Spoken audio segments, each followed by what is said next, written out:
සුබ දවසක් කියලා ඔයාලා හැමෝටම. මම අද කතා කරන්න ටිකක් වෙනස් විදිහේ මාතෘකාවක්. ඔයාලා දන්නවා දේශපාලන වේදිකාවේ කතා කරනවා මේ බඩු මිල අඩු කරනවා කියන එක. ඔන්න ඔය කතාව කියලා තමයි මේ ගොඩක් දේශපාලන පක්ෂ බලය ලබා ගන්න. ඇත්තටම මේ බඩු මිල කියන දේ අඩු කරන්න පුළුවන්ද? ඔයාලා ඒ ගැන පොඩ්ඩක් හිතුවද? ඔයාලට දේශපාලන වේදිකාවල විවිධ දේශපාලන පක්ෂ ඕනම දේශපාලන පක්ෂයක් වෙන්න පුළුවන්. ඒ පක්ෂ විසින් ඔයාලා දැකලා තියෙන දේශපාලන වේදිකාවල ඡන්ද කාලේ කිට්ටු වෙනකොට පොරොන්දු දෙනවා මේ බඩු මිල අඩු කරන්න පුළුවන් කියලා. ඇත්තටම අපේ වගේ ලංකාව වගේ රටක ලෝකේ ධනවාදී ක්‍රියාත්මක වෙන වෙලාවක මෙන්න මේ බඩු මිල අඩු කරන්න පුළුවන්ද? අපේ ප්‍රායෝගික උත්තරේ නම් ඇත්තටම බඩු මිල අඩු කරන්න බෑ. බඩු මිල අඩු කරන්න ඕන නම් රටේ අවදානම් ප්‍රතිපත්තියක් අරයි යන්න ඕන. එහෙම ප්‍රතිපත්තියක් තිබ්බා ඊට මාස 11ක පමණ කාලය තුල මහ බැංකුවේ. නමුත් අද එහෙම දෙයක් නැහැ. නමුත් බඩු මිල අඩු කරනවා කියන දේශපාලන කතාව ඇවිල්ලා මම දකින්න දේශපාලන ලෝකේ ජනතාවට නිතර දෙන ලෝකෙ ලංකාවේ ආංකීය දේශපාලනයේ ලොකුම විහිළු සාගත කතාව සහ මේ කතාවට රැවටෙනවා ගොඩක් මිනිස්සු. මොකද ගොඩක් අය හිතනවා තමන්ගේ පක්ෂේ බලයට ආවට පස්සේ බඩු මිල අඩු වෙයි කියලා. ඇත්තටම මේ පක්ෂ බලයට ආවට පස්සේ ඔයාලා දන්නවා පැහැදිලිවම බඩු මිල අඩු වෙන්නේ නැහැ කියලා. වර්තමාන රජයක් බලයට එන්නේ බඩු මිල අඩු කරන්න. හැබැයි බඩු මිල අඩු වෙන්නේ නැහැ. බඩු මිල වැඩි වෙනවා. ඒ විතරක් නෙවෙයි බදුත් ගහලා බදුත් වැඩි කරනවා. ඔන්න ඕක තමයි ඇත්ත කතාව. ඉතින් බඩු මිල අඩු කරන්න බැරි හේතු තියෙනවා. මොකද ලෝකේ දුවන්නේ ධනවාදයක. ධනවාදයක් තුල දුවන ලෝකයක් ඇතුලේ මේ ආර්ථිකය ඇතුලේ භාණ්ඩ මිල නිතරම ඉහළ යනවා. අනික මොකද්ද? මුදල් හැදෙනකොට ඒ මුදල් මත භාණ්ඩ මිල දී ගන්න මිනිස්සු උත්සාහ කරන වැඩි. මිනිස්සු භාණ්ඩ මිල දී ගන්න වැඩිපුර උත්සාහ කරනකොට ඒ භාණ්ඩයකට තියෙන ඉල්ලුම සැපයුම මත සැපයුම මදි වෙනකොට ඉල්ලුම වැඩි වුණොත් භාණ්ඩයක මිල ඉහළ යනවා. ඒ විතරක් නෙවෙයි ඔයාලා දන්නවා ලංකාව වගේ රටක 105ක උද්දමන ඉලක්කයක් තියාගෙන ඉන්නවා මහ බැංකුව. මේක ආණ්ඩුවනේ මේ තියාගෙන ඉන්නේ මතක තියාගන්න. මේක මහ බැංකුව. මහ බැංකුවේ තියෙනවා 105ක උද්දමන ඉලක්කයක්. මහින්දේ කාලේ ගත්තත්, රනිල්ගේ කාලේ ගත්තත්, ගෝඨාගේ කාලේ ගත්තත්, අනුරේ කාලේ ගත්තත් මේ හැම කාලෙකම තියෙන්නේ 105 උද්දමන ඉලක්කයක් මහ බැංකුවේ.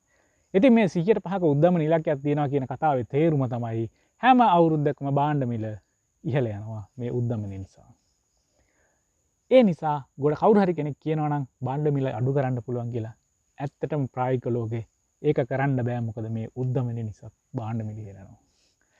තව දෙයක් තියෙනවා ඔයාලා දන්නවා රුපියල අප්‍රමාණීය වීම.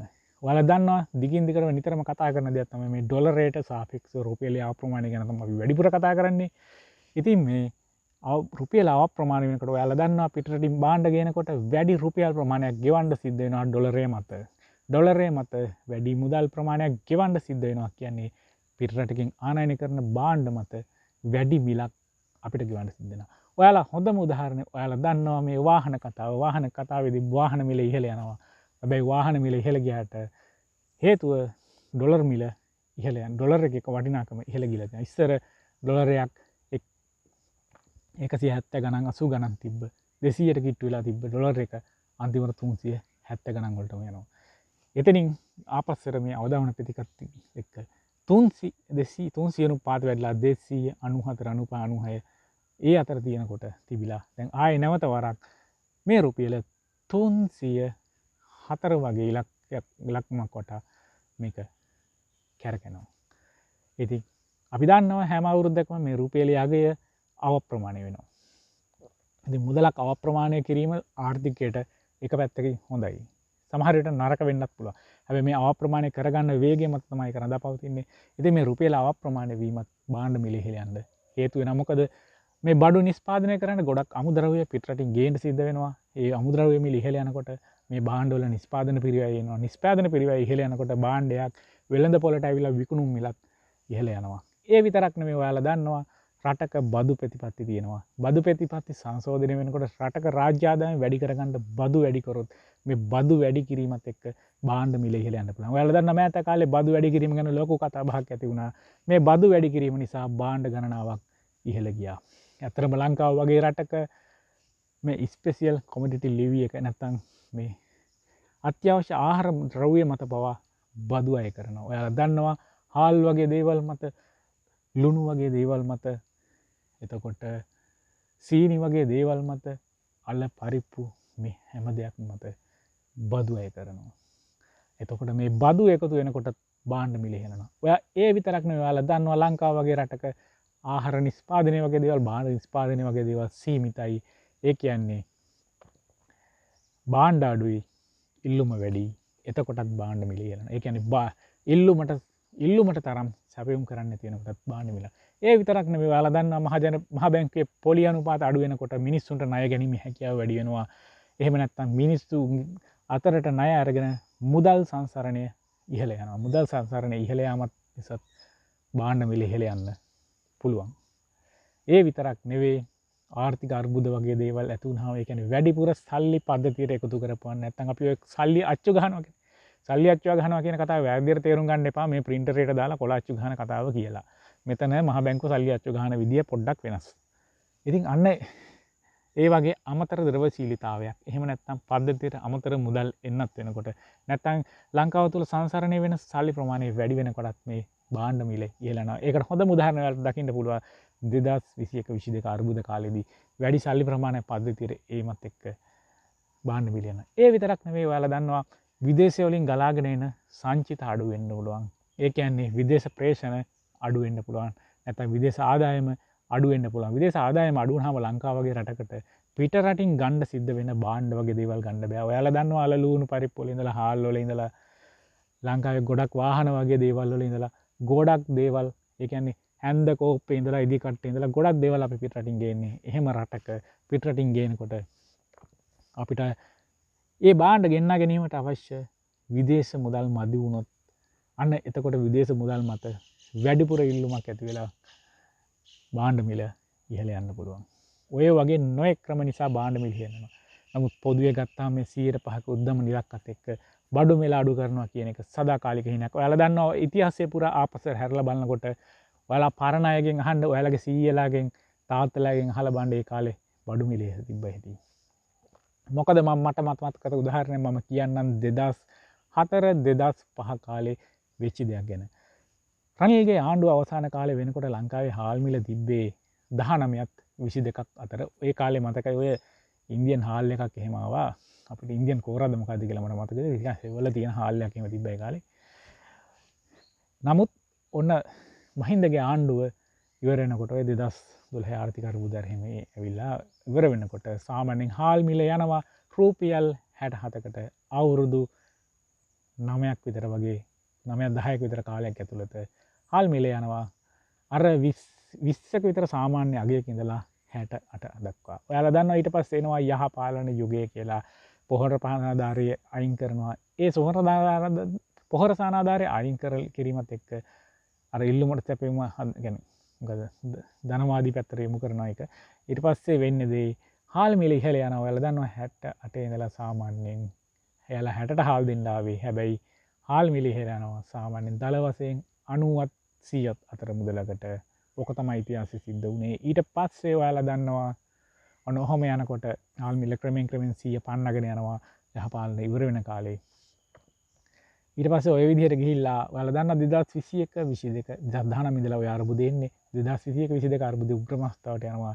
එතනින් පසු ඔයාලා දන්නවා මිල සැපයුම මත අර ඉල්ලුම සැපයුම මත මිල තීරණය වෙන්න ආරිනවා. එහි ප්‍රතිඵලයක් ඒ කාලේ වෙනකොට හාල් මිල ක්‍රමෙන් ඉහළ ගිහිල්ලා ඔයාලා දන්නවා හාල් මිල ඉහළ යනවා 200 ගණන් වලට. දැන් අද වෙනකොට හාල් මිල කීයද? 220 ඉඳලා 260 70 ඊට සම්භව වගේ දේවල් නම් 300 ගණන් දක්වා ගිහිල්ලා තියෙනවා. ඉතින් ඔයාලා හිතලා බලන්න 2004-2005 කාලේ රුපියල් 20ක විතර අගයකට තිබ්බ හාල් මිල අද වෙනකොට ඒ වගේ දස ගුණයක් 11 ගුණයක විතර ඉහළට ගිහිල්ලා 220ක් 11 ගුණයක් විතර ඉහළ ගිහිල්ලා තියෙනවා. ඔයාලා හිතන්න ඒ සඳහා ගත වෙලා තියෙන කාලය කොච්චර කෙටි කාලයක්ද කියනනම් අවුරුදු 25යි. දල වශයෙන් අවුරුදු 25යි. අවුරුදු 25ක් වගේ යනකොට බඩු මිල හාල් විතරක් ඉහළ ගිහිල්ලා තියෙනවා මිලක් විදිහට 11 ගුණයක්. ඔන්නෝක තමයි ඇත්ත කතාව. මිල අඩු ආයේ කවදාවත් අපිට මේ රුපියල් 20න් පාත හාල් දෙන්න පුළුවන් ද? ඉස්සර 3.50ටත් ඡන්ද ඉල්ලුවා පාන් දෙනවා කියලා. අන්න එහෙමයි. ඉස්සර සත ගණන් අපි පොඩි කාලේ අපිට මතකයි සත 25ක් අරගෙන තමයි අපි කඩේට යන්නේ. සත 50ක් අරගෙන තමයි කඩේට යන්නේ. රුපියල රුපියල් 2 ඔය වගේ ඉලක්කම්. අරගෙන තමයි අපි කඩේට ගිහිල්ලා බඩු ගන්නේ. ඉස්සර අපි ඉස්කෝලේ යන කාලේ අපිට මතකයි රුපියල් 2කට පාන් කාලකුයි හකුරුයි එක්ක ටී නැත්නම් ප්ලේන් ටියකුත් බීවා ඉස්කෝලේ ළමයි ඔන්න ඔහොමයි ඒ කාලේ. හැබැයි අද ඔයාලට අද දරුවන්ට ඔය රුපියල් 2කට පාන් කෑල්ලක් කාලා හකුරු කෑල්ලක් කාලා ප්ලේන් ටියක් බොන්න පුළුවන්ද? ඔන්න ඕක තමයි යථාර්ථය. ඒ කියන්නේ මේ අද පාන් ගෙඩිය රුපියල් 130යි 150යි 160යි එක තැන්වල එක ගණන්. ඉතින් ඔන්න ඕකයි තත්ත්වය. ඉතින් භාණ්ඩ මිල ඉහළ යනවා. ඒතකොට කවුරු හරි දේශපාලඥයෙක් මේ ඡන්ද කාලෙට හෝ මොන හරි දෙයකට වේදිකාවට ඇවිල්ලා කියනවනේ අපි ආපුවන බඩු මිල අඩු කරනවා කියලා නේ. ඒක තමයි මම අහන්නේ. දේශපාලන වේදිකාව තුල කියන විහිළුම කතාව සහ ඕකට ඇයි අපි හැමදාම යන් දෙන්නේ? අපිට ඇයි තේරෙන්නේ නැත්තේ මේ භාණ්ඩ මිල ඉහළ යනවා කියලා? මොකද දේශපාලඥයෝ වගේ ඔළුව වලට දාලා තියෙන මේ බඩු මිල අඩු කරන්න පුළුවන් කියලා මිත්‍යාවක් ඔයාලට දාලා තියෙනවා ඔයාලගේ ඔළුව වලට. ඊට වැඩිය හොඳයි නේද මේක ධනවාදය ඇතුලේ අපි කතා කරලා මේ භාණ්ඩ මිල ඉහළ යනක අපිට නතර කරන්න බෑ. මේකට මේකයි හේතුව කියන ඇත්ත කතාවයි දේශපාලන වේදිකාවල කියන්න බැරි මේ ඡන්දේ ගන්න මේ බොරු මිනිසුන්ගේ ඔළුවලට දාන විශේෂයෙන් මේ වමට බර පක්ෂ වලින් තමයි මේ කතාව වැඩිපුර දාන්නේ. සහ දකුණට බර පක්ෂ වලත් ඔය කතාව බඩු මිල අඩු කරන කියන කතාවම ලංකාවේ තියෙනවා. ඉතින් බඩු මිල අඩු කරනවා කියන්නේ ලංකාව වගේ රටක සදාකාලික හීනයක් වෙලා තියෙනවා. බඩු මිල අඩු කරන්න ඕන නම් අවදමන ප්‍රතිපත්තික රට යන්න. අවදමන ප්‍රතිපත්තියක් ක්‍රියාත්මක කරන්න පුළුවන්. මහ බැංකුවට උද්දමන ප්‍රතිපත්තියක් ක්‍රියාත්මක කරන්න පුළුවන්. මහ බැංකුවට උද්දමනයයි අවදමනයයි දෙකම හදන්නේ මහ බැංකුව. රජය නෙවෙයි. අන්න ඒකත් තේරුම් ගන්න. රජයට බඩු මිල අඩු කරන්න බෑ.